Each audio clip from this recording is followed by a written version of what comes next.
What's up guys? Today we are talking all things electrical tools. What tools to buy and why, what tools to avoid buying and why, and how to make your purchase one time, do it right, save yourself money in the long run. Let's get right into it. So with electrical tools, some of your most important tools you can get is your testers. You got different kind of testers. You have a basic touch tester like this, or a pen tester as some people will call it. You can plug this into an outlet and this will light up if there's any power to that outlet. You can just touch an electrical cord like this with it powered on and this will beep and blink at you if there's power running to it. Simple as that. Right here we have a plug-in tester. Very simple to use. Let's say you're wiring up an outlet. Plug this guy into your outlet after you're done. It's gonna have a key right here. And this key is going to let you know whether or not you wired it up correctly. There will be lights lighting up. You have 3 lights right here. There's different versions of these, different brands that make these. All of them are pretty good in my experience. Very inexpensive.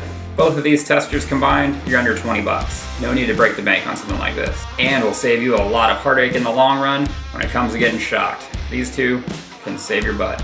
Next, we're talking wire strippers. Not something you want to go cheap on, take it from me. I went cheap on my first set, totally regretted it. Learned a few new cuss words using them because they didn't work well. These are something that you want to invest in nice ones, and you're still not breaking the bank for a nice set. Klein Tools is what I recommend. They do not pay me to say that. I have never gotten a dime for any of the tools that I've bought. I've actually done the opposite, and I have to spend a lot to get these tools. Klein Tools are the best strippers that I personally use and most electricians are going to use. You have your traditional strippers right here, and they are all numbered in the gauge of wire that you will be stripping. What you'll notice is when you buy a set like this, you're going to have your wire gauge numbers on here labeled down each side. One is for stranded wire, one is for solid wire, and it will tell you right here. Right here it's solid wire, right here it's stranded wire. Match up the number of the gauge you're stripping. Easy as clamping down on your wire, stripping the sheath off, good to go.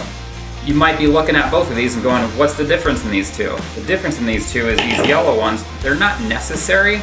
You can get by just fine with just these. But what's kind of cool about these is you got these weird little notch right here. These little notches. These notches are for stripping the sheath off of what we call Romex wire. Romex wire is what's in all your walls of your homes, and it has a protective sheath around the 3 wires or 4 wires depending on what Romex you have. These strippers will strip the sheath off of 12 gauge wire and 14 gauge wire. Pretty simple, not a necessity, but a quality set of strippers for your electrical needs is necessary. And here's what a cheap, crappy, bad version of terrible wire strippers look like. The best thing that you can do with these is that, because they're kind of worthless. Next, your needle nose pliers. As you can see here, these are technically the same tool, both needle nose pliers.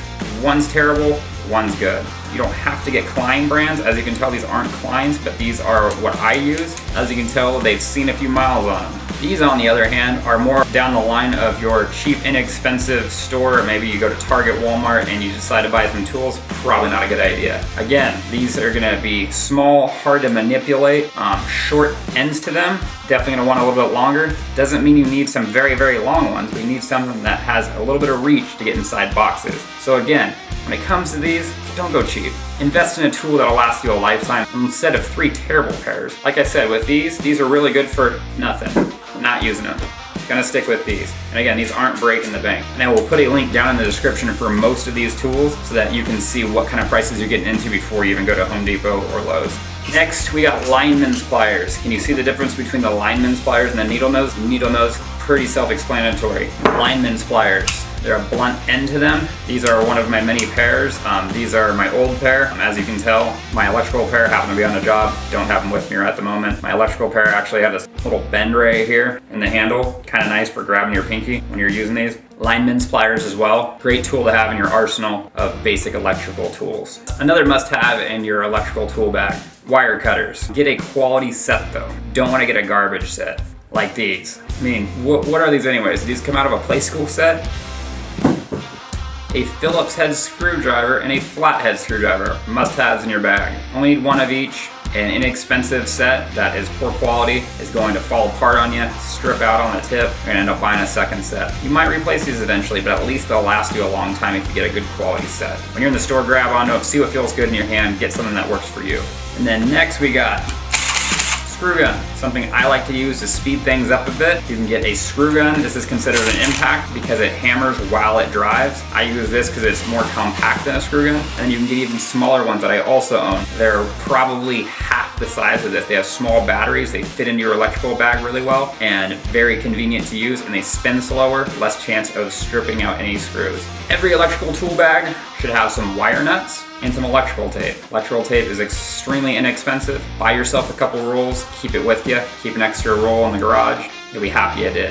Let's talk wire nuts. Wire nuts come in different colors for different gauges and sizes. Buy a miscellaneous pack of these in your electrical bag at all times, and you'll be happy that you did. It says right on the front here, it says what color to use for what size wire. Pretty self-explanatory. Take your two wires, spin them together, slide one of these guys right over the two wires. Spin this guy, it has metal threads inside of it that is going to continue to twist your wires together and twist it till it bottoms out. Tuck your wires in the box, good to go. And as far as using these, when it comes to stripping your wire, you're gonna wanna strip your wire just long enough to have bare copper showing that when you thread these on, you're not showing bare copper sticking out the back of this wire nut. If it is, you got wire exposed. Not only does it pose a risk of you getting shocked if you were to ever take that outlet or switch out, but also now you're running a fire risk if you were to have two wires touching and arcing. Also, what I like to carry on me at all times, I always have one on me as soon as I get to the job site. I put one in my pocket.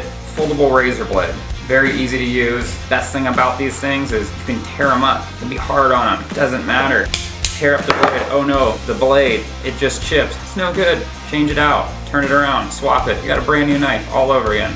And the best part is these generally come with a few replacement blades in each pack. And you can buy replacement blades on top of that. And most all razor blades take the same size. Pretty easy. Your buddy's working with you, he's got an extra razor blade, replace yours.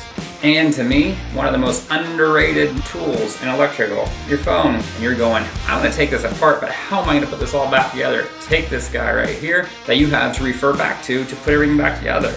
Gives you a sense of confidence when you start the project, and especially when you're putting it all back together at the end.